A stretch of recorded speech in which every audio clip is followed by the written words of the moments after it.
Nahanap ko na ang iba pang mga malalaking negosyo ni Julio. Itutuloy pa rin natin itong ginagawa natin ito.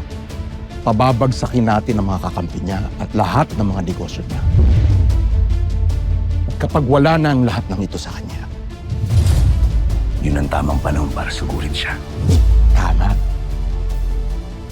Pero sa ngayon, sigurado akong nangangatog na sa takot yan si Julio. Nauubos na ang mga kaibigan niya at nisusunod naman natin ang mga alagad niya.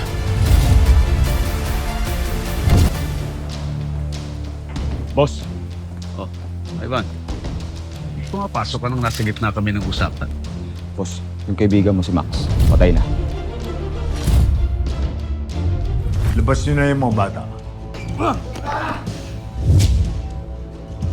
Parang awa mo na! Huwag niyo pong nasaktan kapatid ko! Huwag ka sa akin makiusap. Di dyan sa demonyong katabi mo.